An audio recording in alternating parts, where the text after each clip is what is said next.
Գյուրջան Կասկադ, ցանկացած համեմատություն մեր օգտին է։ Հայաստանի եւ Ադրբեջանի միջև խաղաղության համաձայնագրի նախագիծը համաձայնեցված է եւ սպասում է ստորագրման։ Ֆեյսբուքյան էջում Փաշինյանը գրառում է արել առաջարկելով Ադրբեջանի նախագահ Ալիևին խորհրդակցություններ սկսել Հայաստանի եւ Ադրբեջանի միջև խաղաղության համաձայնագրի համաձայնեցված նախագծի ստորագրման շուրջ։ Սոցիալական մեդիայում տարածվում է վարչապետ Նիկոլ Փաշինյանի թուրքական լրատվամիջոցներին տված հարցազրույցից մի դրվագ, որում նա իբր խոսում է թուրքերեն։ Փաստերի ստուգման հարթակը հատուկ գործիքի միջոցով պարզել է, որ սոցցանցերում տարածվող կարճ տեսանյութում վարչապետ Փաշինյանին վերագրվող թուրքերեն խոսքը, որում Փաշինյանը կարևորում է հայ-թուրքական երկխոսությունը, գեներացվել է արհեստական բանականության միջոցով։ Փաստացի այն դիփֆեյք է եւ ընդհանրապես Փաշինյանն իր քաղաքական գործունեության ընթացքում երբևէ թուրքերեն հարցազրույցներ չի տվել, հրապարակային որևէ հայտարարություն չի արել, նշում է ՖԻՓ-ը։ Ադրբեջանը երկարաձգում է կարանտինի ժամկետը մինչև 2025 թվականի հուլիսի 1-ը։ Հիշեցնենք, արդեն 5 տարի է 2020 թվականից Ադրբեջանը փակ է պահում իր ցամաքային սահմանները բոլոր հարևանների հետ։ Հայաստանը հենց այս պահին կարող է ստորագրությունը դնել խաղաղության փաստաթղթի տակ, Փաշինյանն է գրել։ Հայաստանի եւ Ադրբեջանի միջև խաղաղության համաձայնագրի նախագիծը համաձայնեցված է եւ սպասում է ստորագրման։ Ես պատրաստ եմ իմ ստորագրությունը դնել այդ փաստաթղթի ներքո։ Ինչու է Բաքուն ոդկը կաղ գցում, նոր վերջնագրեր մոգնում ու դրանք աշխարհով մեկանում։ Ադրբեջանի արտգործնախարար Բայրամովը Միացյալ Թագավորության արտգործնախարարին է պատմել խաղաղության գործընթացի մասին սեփական մեկնաբանություններով։ Անվարան ներկայացրել Բաքվի վերջնագրերը։ Չնայած խաղաղության համաձայնագրի տեքստի շուրջ բանակցությունների ավարտին, անհրաժեշտ է փոխել Հայաստանի սահմանադրությունը Ադրբեջանի նկատմամբ տարածքային պահանջները վերացնելու համար, որպեսզի շարունակվի խաղաղության պայմանագրի ստորագրումը։ Բայրամովը նաև ընդգծել է ԵԱՀԿ Մինսկի խմբի եւ այլ հարակից կառույցների լուծարումը, որոնք ըստ նրա այլևս ակտուալ չեն։ Բաքուն պահանջում է Հայաստանի սահմանադրությունից հեռացնել հղումը անկախության հռչակագրին, որտեղ հիշատակում կա Արցախի եւ Հայաստանի վերամիավորման մասին։ Նրանք դա իրենց երկրի նկատմամբ տարածքային պահանջ են դիտարկում։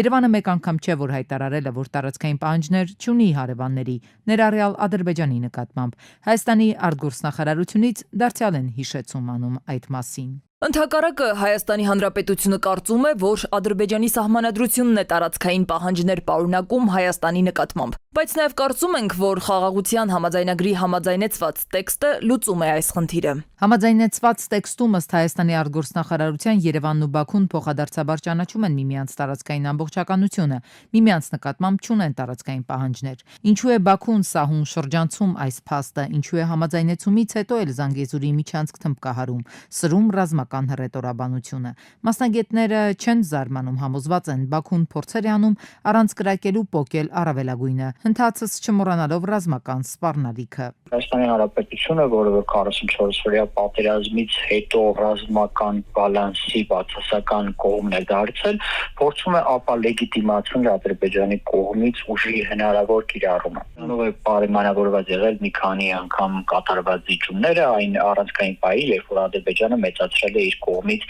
ճնշումը ոչ միայն դիվանագիտական եւ քաղաքական մակարդակներում, այլ նաեւ ռազմական մակարդակում հողի վրա։ Սակայն գոյություն ունեցող աշխարհաքաղաքական իրավիճակը եւ վերափոխումները ոչ միայն մեր տարածաշրջանում, այլև ամբողջ աշխարհում բարենպաստ հող են պատրաստում Իլհամ Ալիևի համար, որպեսզի վերջինս կարողանա նաեւ ուժ կիրառել Հայաստանի նկատմամբ։ Մարտի 13-ին էր, երբ կողմերը հայտարարեցին խաղաղության համաձայնագրի ամբողջական համաձայնեցման մասին, նոր պահանջ վերջնագրերի տարափը միանգամից հետևեց։ Իսկ հիմա Ադրբեջանի իշխանավորները սրել են ռազմական հռետորիկան, ուղիղ են սպառնում, թե Ադրբեջանը հակառակորդին նախազգուշացում է արել։ Հայաստանը պետք է ընդունի առաջարկվող բոլոր պայմանները։ Հակառակ դեպքում գիտի ինչ պատասխան կստանա։ Իշխանական ասկերովն է ասել, հակառակորդը թող չմոռանա, որ երկաթե բռունցքն իր տեղում է։ Եթե սադրանքները շարունակեն, Հայաստանն ավելի ծանր հարված կստանա։ Ինչ ուղղություն է վերցրել Բաքուն եւ ինչ կա Ալիևի մտքին։ Սյունիքի մարզի Կապան խոշորացված համայնքի ներքին հանդ գյուղում ադրբեջանցիները քանդել են հայրենական պատերազմի զոհերի հուշարձանը։ Խոսքը վերաբերում է 2022 թվականի մարտի 14-ից ադրբեջանական օկուպացիայի տակ գտնվող տարածքին, որտեղ նաև գյուղի գերեզմանոցն է, գյուղը սնող խմելու ջրի աղբյուրի ակունքն ու եկեղեցին։ Գյուղի բնակիչներից մեկը Սպուտնիկ Արմենիային հայտնել է, որ մինչև վերջերս գյուղի տարածքից հուշարձանը տեսել են, բայց արդեն 1 ամիս է ինչ այն չի երևում ու հենց դա է հուշել, որ հուշարձանը քանդել են։ Նշենք, որ Ադրբեջանը ներքին հանդ է ներխուժել 2021 թվականի գարնանը։ Ավրորա մարդասիրական մրցանակի 2017 թվականի դափնեկիր Թոմ Քաթինան կոչ է արել միջազգային հանրությանը քայլեր ձեռնարկել Ռուբեն Վարդանյանին եւ մյուս հայգերիներին անհապաղ ազատ արձակելու ուղղությամբ։ Բոլոր նրանք, ովքեր ճանաչում են Ռուբեն Վարդանյանին, գիտեն, որ նրան առաջադրված մեղադրանքները բացարձակապես կեղծ են եւ ծիծաղելի, ասել է հայտնի բժիշկը։ Հայկական փորձագիտական քաղաքական դաշտը ու հասարակությունը քննարկում են նախ եւ առաջ ոչ թե համաձայնեցված փաստաթղթի բովանդակությունը, որն ի դեպ հրապարակված չէ, այլ այն հարցը, թե արդյոք Ալիևը որևէ թղթի տակ ստորագրություն կդնի, երբ նրա հռետորաբանությունը լիովին այլ բան է հուշում։ Հայաստանի պաշտպանական գերատեսչությունը ռեժիմով հերքում է Բաքվի ստերը, թե սահմանագոտում հայկական կողմը կրակ է բացել։ Եվրամիության դիտորդական առաքելությունն էլ հայտարարեց, իրավիճակը սահմանին մնում է հանգիստ, արտառոց ակտիվություն չի նկատվում։ Ալիևի այս ձեռագիրը մեզ լավ հայտնի է, արդյոք նորից սադրանքի հող է նախապատրաստում։ Ամեն դեպքում խորհրդարանի նախագահը կարծում է դա արվել է Ադրբեջանի նախագահի հայտարարությունն արդարացնելու համար։ Ալիևն ասել էր, թե հայկական կողմի նկատմամբ զրոյական վստահություն ունի։ Այս փուլում ես չեմ կարծում, որ նման քայլը կգնա, նոր ենք հայտարարել, որ խաղաղության համաձայնագիրը համաձայնեցված է եւ ակնհայտ է Եվրոմիության դիտորդների գնահատականը եւ դե աշխարհը Ադրբեջանի Telegram ալիքների վրա հիմնվելով չի իր կարծիքները կազմում։ Հայաստանի համար վտանգավոր կետ չկա փաստաթղթում, շարունակում է ազգային ժողովի նախագահը, պարզաբանում է, եթե նույնիսկ վտանգավոր կետեր կան, ապա դրանք երկուսի համար են, որովհետև բոլոր կետերը երկկողմանի են։ Այդ դեպքում ինչու էր Ադրբեջանը ամիսներ առաջ շարունակ զիջումներ պահանջում, իսկ Հայաստանը հրաժարվում համաձայնել այդ կետերին։ Քաղաքագետը կարծում է, ամենայն հավանականությամբ Հայաստանի իշխանությունը ծանր ու թեթև է արել, թե ավելի մեծ վտանգ է պահանջներին չհամաձայնելը, թե համաձայնելը։ Արդյունքում եկել են եզրահանգման, որ ավելի քիչ վտանգավոր է համաձայնել ադրբեջանական պահանջին։ Ասում է, պարզ է, որ պահանջներն այս ընթացքում հայկական կողմի սրտով չեն եղել։ Եվ պարզ է, որ եթե մենք ընդունել ենք, ոչ ինչ որ դա մեզ համար դարձել է ավելի ձեռնտու։ Պատմաբեզ ենթադրում եմ, որ որոշում ընդունողների գտել են, որ ներժումը ավելի ծանր բացական հետևանքների կհանգեցնի, քան պահանջների ընդունումը։ Վերադառնալով այն հարցին, թե արդյոք Ալիևը կստորագրի փաստաթուղթը, քաղաքագետը հիշեցնում է,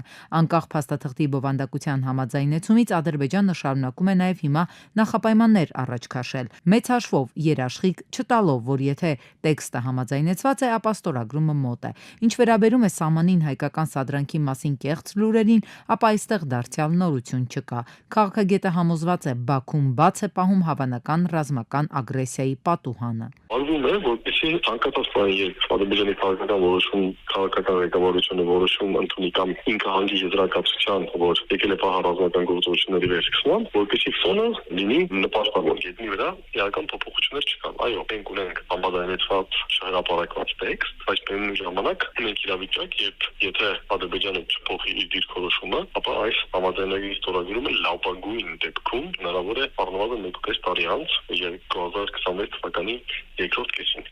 Ինչ սպասես ստող կրակելու սպառնալիքը օդում կախած քեզ չվստահող հարևանից, որ վերջնագրեր է դնում խաղաղության սեղանին։ Կստորագրի, թե ոչ, հարցը մեկ պատասխան ունի։ Չեն փոխվել բռնապետի առավելապաշտական երազանքները։ Ադրբեջանը կալանքի մեջ պահվող հայերի համար պետք է ապահովի արդար դատաքննության իրավունքը եւ բավարար պայմաններ համաձայն իր միջազգային պարտավորությունների։ Բրյուսելում Armenpress-ի թղթակցի հարցին ի պատասխան այս մասին ասել է Եվրամիության արտաքին եւ անվտանգության հարցերի խոսնակ Անիտա Հիպերը։ Բաքվի ռազմական դատարանում ընթացող դատավարությունները առնչվում են շատ ավելի լայն Հայաստանի եւ Ադրբեջանի միջև կայուն ու տևական խաղաղության հաստատման հարցին։ Ուստի մենք շարունակում ենք կոչ անել երկու կողմերին հենվել արդեն իսկ ձեռք բերված հաջողությունների վրա եւ շարունակել առաջընթացը, ասել է Անիտա Հիպերը։ Հայ-թուրքական հարաբերությունների կարգավորումը կախված է հայ-ադրբեջանական խաղաղության գործընթացից, դեռ երկու հարց մնում է չլուծված, հայտարարել է Թուրքիայի իշխող արդարություն եւ զարգացում կուսակցության փոխնախագահ եւ խոսնակ Օմար Չելիքը։ Ըստ նրա դեռևս երկու կետ մնում է չլուծված՝ ԵԱՀԿ Մինսկի խմբի լուծարումը եւ Հայաստանի սահմանադրության եւ օրենքների մեջ փոփոխությունների կատարումը։ Թուրքիայի եւ Հայաստանի միջև հարաբերությունների կարգավորման գործընթացը թափ կհավաքի, երբ պահանջները կատարվեն, ասել թուրք պաշտոնյան։ Պակիստանի Բելուջիստան քաղաքի մայրուղու վրա սահմանապահ զորքերի ավտոբուսների Շարասյան վրա հարձակում է տեղի ունեցել։ Միջադեպի հետևանքով առնվազն 12 պակիստանցի զինվորական է զոհվել, 26-ը վիրավորվել։ Հարձակումը սկսվել է պայթյունից, որին հաջորդել է ինտենսիվ փոխհրաձգություն։ Պայթյունն իրականացվել է մահապարտի կողմից ինքնաշեն սարքի միջոցով։ Վրաստանի դատարանը երրորդ նախագահ Միխայիլ Սահակաշվիլիին դատապարտել է 4.5 տարվա ազատազրկման 2021 թվականի սահմանն ապօրինի հատելու համար։ Թբիլիսիի նախագահը Վրաստանի երրորդ նախագահին մեղավոր էր ճանաչել պաշտոնավարման ընթացքում պետբյուջեից մի քանի միլիոն դոլար յուրացնելու համար եւ դատապարտել 9 տարվա ազատազրկման։ Այսպիսով Սահակաշվիլին բանտում կանցկացնի 12 տարի 6 ամիս։ Ազատազրկման ժամկետը կհաշվարկվի ձերբակալման պահից 2021 թվականի հոկտեմբերի 1-ից։ Բաքուն արձագանքել է Փաշինյանի գրասենյակի հայտարարությանը, որում Երևանը կոչ է արել համատեղ հետաքննություն անցկացնել առաջնագծում կրակոցների մասին հաղորդագրությունների վերաբերյալ եւ խնդրել է Ադրբեջանին տրամադրել խախտումների վերաբերյալ իր ձեռքի տակ եղած փաստերը։ Ադրբեջանի ԱԳՆ-ն այս կոչն անվանել է իրականության խեղաթյուրում կրկին անդրադառնալով Հայաստանի լայնածավալ ռազմականացմանը, այդ թվում սահմանամերձ շրջաններում հարձակողական զինատեսակների տեղակայմանը։ Երևանը բարի կամք դրսևորելու եւ սադրանքները դադարեցնելու փոխարեն վերացական եւ գործնականում անհնարին առաջարկներ է անում, ասում են Բաքվից։ Լիբանանի եւ Սիրիայի պաշտպանության նախարարներ Միշել Մենասան եւ Մուրհավ Աբու Կասրան համաձայնության են եկել սահմանին կրակի դադարեցման շուրջ։ Համաձայնագիրը նախատեսում է երկու կողմերի միջև գործակցության ուժեղացում սահմանամերձ շրջաններում իրավիճակի կայունացման նպատակով։ Մենք պատրաստ ենք շարունակել գործակցությունը, նշվում է տեքստում։ Ամերիկայի ազգային արխիվը հրապարակել է ԱՄՆ 35-րդ նախագահ Ջոն Քենեդիի սպանության առնչվող փաստաթղթերը։ Գաղտնազերծվել են Քենեդու եղբոր Ռոբերտի եւ հասարակական գործիչ Մարտին Լյութեր Քինգի սպանություններին վերաբերող փաստաթղթերը։ Ջոն Քենեդու սպանության գործի արխիվը պարունակում է ավելի քան 6 միլիոն էջ փաստաթղթեր, լուսանկարներ, աուդիո եւ վիդեո ձայնագրություններ։ Այժմ վավերագրական նյութերի մեծ մասը հասանելի է հանրությանը։ Փաստաթղթերի հրապարակման պատճառ է դարձել Սպիտակ տան ներկայիս ղեկավարի գործադիր հրամանը։ Թրամփը ստորագրել է այն 2025-ի հունվարի 23-ին։ Պուտինը կողմ է արտահայտվել Ռուսաստանի եւ Ուկրաինայի կողմից էներգետիկ ենթակառուցվածքներին փոխադարձ հարվածներից 30 օրով հրաժարվելու մասին Թրամփի գաղափարին եւ նման հրաման է տվել զինվորականներին։ Այս մասին հայտնել է Կրեմլը։ Նշվում է նաեւ, որ Պուտինը Թրամփին տեղեկացրել է, որ մարտի 19-ին ռուսական եւ ուկրաինական կողմերի միջև կիրականացվի գերիների փոխանակում հավասար սկզբունքով։ Բացի այդ, Ռուսաստանը եւ Ամերիկան ուկրաինական կարգավորման հարցով փորձագիտական խմբեր կստեղծեն։ 30-օրյա զինադադար հաստատելու Ամերիկայի նախագահի նախաձեռնության համատեքստում ռուսական կողմը նախանշել է մի շարք կարևոր կետեր։ Դրանք են շփման գծի ողջ երկայնքով հնարավոր հրադադարի արդյունավետ վերահսկողության ապահովում, Ուկրաինայում հարկադիր մոբիլիզացիան դադարեցնելու անհրաժեշտություն եւ ուկրաինական զինված ուժերի վերազինման վտանգը։ Հռոմի Պապ Ֆրանցիսկոսն այլևս չի օգտագործում մեխանիկական օդափոխության սարք, որն օգնում է նրան գիշերը շնչել։ Պարբերականը հիշեցնում է, որ Պոնտիֆիկոսը 5 շաբաթ է գտնվում է հռոմեական հիվանդանոցում ծանր շնչառական վարակի պատճառով։ Սրբազան հոր կլինիկական վիճակը շարունակում է բարելավվել, ասվում է նրա առողջական վիճակի մասին զեկույցում։ Թրամփ-Պուտին հեռախոսազրույցից հետո տեղի է ունեցել Թրամփ-Զելենսկի հեռախոսազրույցը։ Սպիտակ տան մամուլի քարտուղար Քերոլայն Լևիթը տեղեկացրել է, որ Թրամփի հետ զրույցում Զելենսկին խնդրել է Ուկրաինային լրացուցիչ հակաօդային պաշտպանության համակարգեր մատակարարել, ԱՄՆ նախագահը կդիտարկի խնդրանքը։ Ուկրաինայի նախագահը հայտնել է, որ դրական բովանդակալից ու անկեղծ զրույց է անցել Թրամփի հետ։ ԱՄՆ-ն առաջարկել է անվերապահ հրադադարի ռեժիմ, Ուկրաինան ընդունել է այն։ Ազգային ժողովի մարդու իրավունքների պաշտպանության եւ հանրային հարցերի մշտական հանձնաժողովի նիստում ընդգրկված է կառավարության ծրագրի 2024 թվականի կատարման ընթացքի եւ արդյունքների մասին զեկույցը։ Այսօր զեկույցներով են հանդես եկել Հայաստանի Հանրապետության կրթության, գիտության, մշակույթի եւ սպորտի նախարար Ժաննա Անդրեասյանը, աշխատանքի եւ սոցիալական հարցերի նախարարի տեղակալ Աննա Ժամակոչյանը եւ արդարադատության նախարար Սրփուհի Գալյանը։ Մասնավորապես կուզեի իրազեկել նաև, որ մենք նաև իրականացնում ենք այնպիսի կարևոր ծրագիր, ինչպիսին միգրանտ ընտանիքների, որոնք վերադառնում են Հայաստան, դպրոցականների հայերենի իմացության բարելավման ծրագիրն է, որով մենք նպատակ ունենք բնականաբար աջակցել, որպեսզի երեխաները կարողանան շատ ավելի հեշտ ինտեգրվել մեր կրթական համակարգին եւ առանձին դասընթացներ ենք իրականացնում նրանց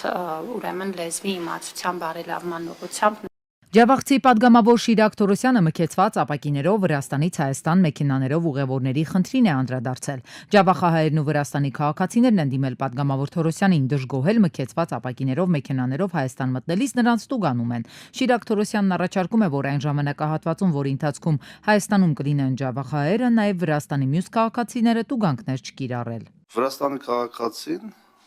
տուրիստը մտնում է Հայաստան,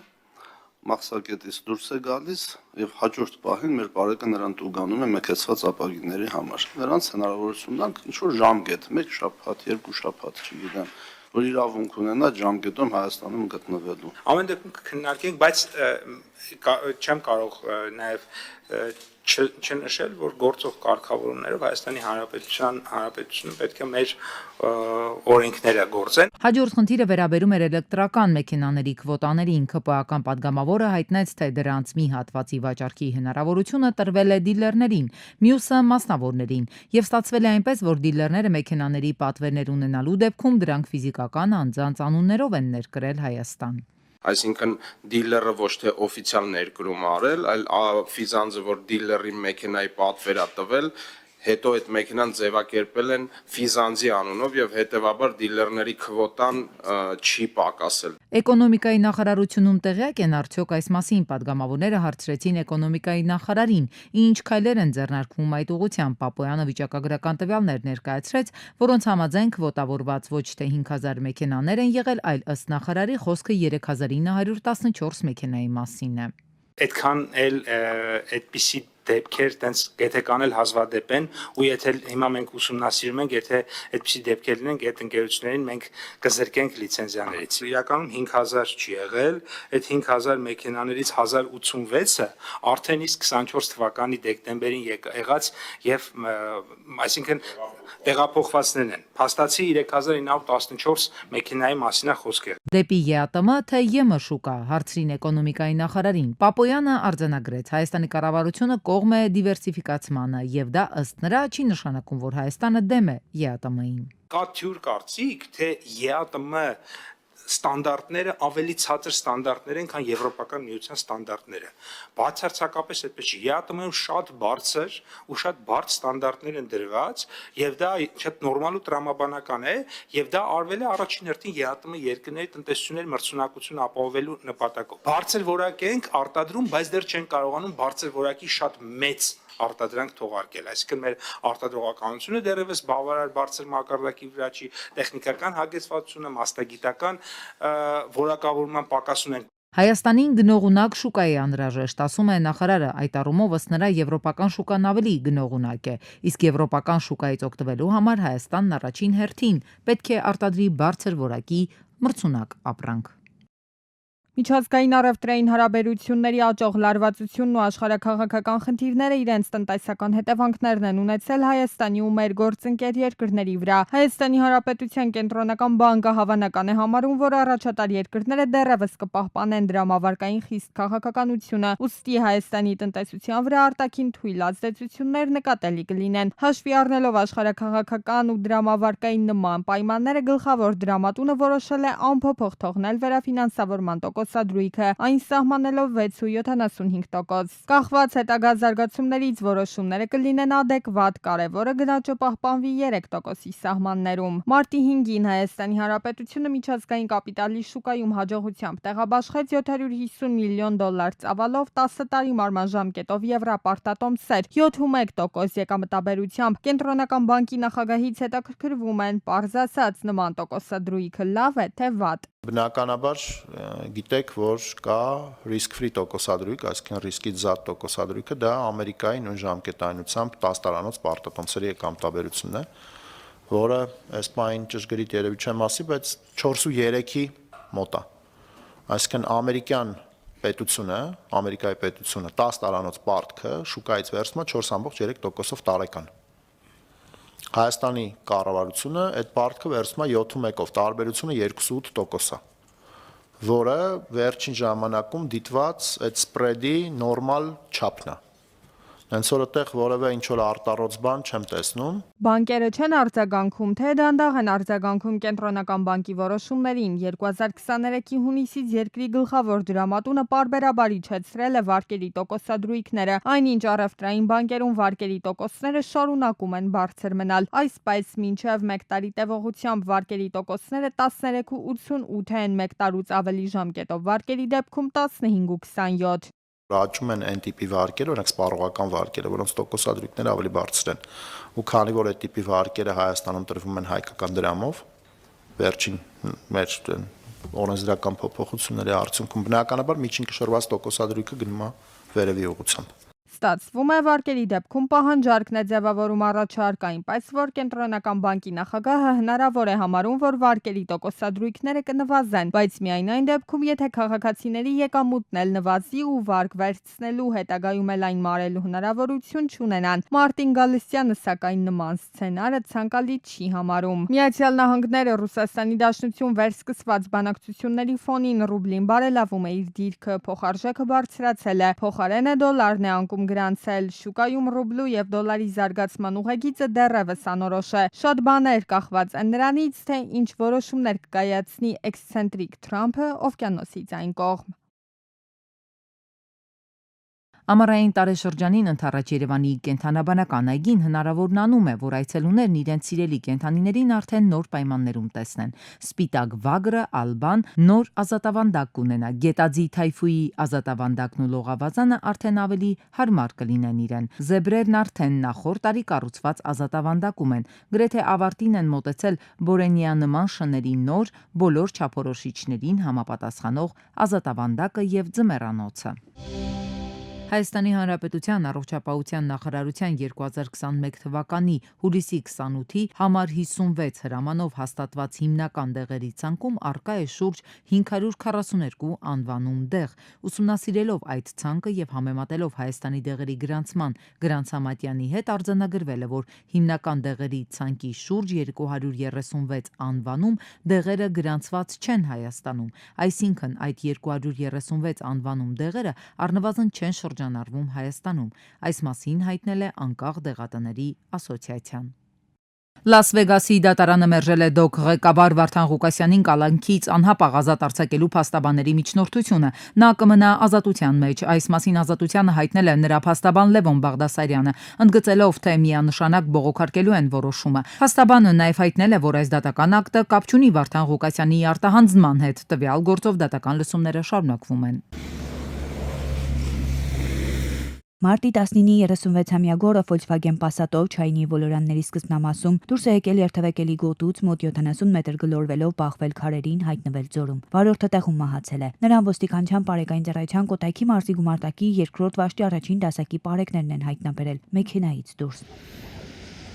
Տեղում աշխատում է արդեն Հայաստանի քննչական կոմիտեի Կոտայքի մարզային քննչական վարչության Աբովյանի քննչական բաժնի քննիչը կողմից արդեն նախաձեռնվել է քրեական վարույթ։ Եվս մեկ ողբերգական վթար տեղի ունեցել մայրաքաղաքում։ Մարտի 19-ին ներքին գործերի նախարարության դիմաց բախվել են Hyundai-ին եւ Opel-ը։ 40-ամյա Ռոմանը եւ 22-ամյա Աշոտը մարմնական վնասվածքներով տեղափոխվել են Հերացու անվան թիվ 1 համալսարանական հիվանդանոց, իսկ 25-ամյա Պետրոսը տեղում մահացել է։ Ժամանել են կենտրոնականի ոստիկանապետն ու բարեկային ծառայության Երևանի գնդի հրամանատարը, ինչպես նաեւ փրկարարության Երևանի թիվ 5-րդ հրշեջ փրկարարական ջոկատի փրկարարները, ոստիկանության բարեկային ծառայության Երևան քաղաքի գնդի 3-րդ գումարտակի 3-րդ վաշտի պարեկները։ Opel եղած երկու քաղաքացի էլ ենթարկվել է սթափության փորձաքննության, եղել են ոչ սթափ։ Իդեպ նրանցից մեկը չէր ենթարկվում իրավապահների օրինական պահանջին։ Տեղեկություն կա, որ հենց նա էլ եղել է Opel-ի վարորդը, բայց զրկված է վարելու իրավունքից։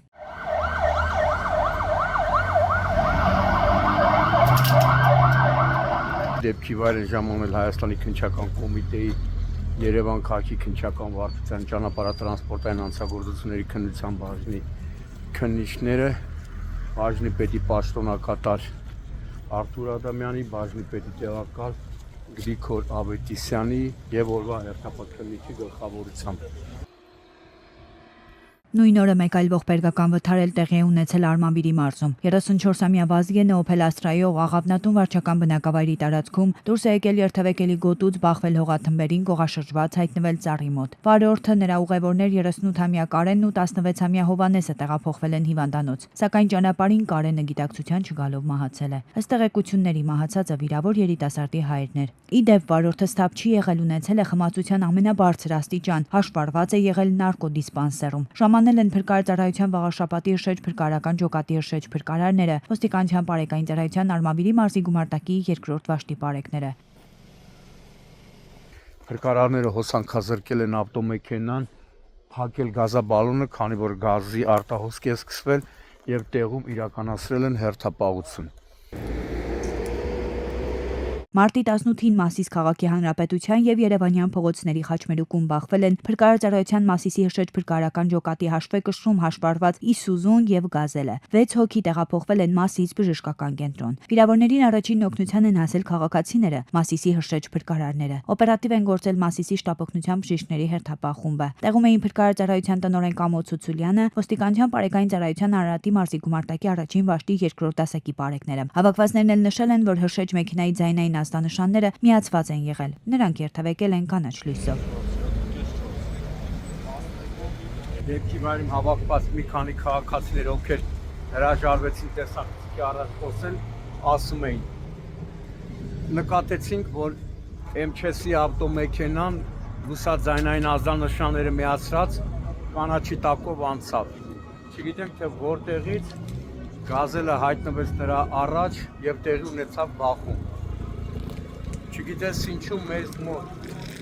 ավանդույթ է դարձել, որ որոշ վայ վարորդներ չեն ուզում զիջեն լուսաձայնային ազդանշանները միացրած փրկարարծարայության, շտաբօգնության եւ Պարեկային ծառայության ավտոմեքենաները։ Մինչդեռ պետք է բոլորս լավ գիտակցենք, որ հնարավոր է, որ այդ ծառայությունները մեկնում են հենց իրենց տուն, իրենց բարեկամի տուն։ Մարտի 18-ին Գառնի գյուղի վարչական տարածքում մեքենա է այրվել։ Աբովյանի հրշեջ փրկարարական ջոկատի հրշեջները մարել են Մերսեդեսում առաջացած հրդեհը։ Ժամանել են ոստիկանության Պարեկային ծառայության Կոտայքի մարզի գումարտակի 2-րդ վաշտի առաջին դասակի պարեկները։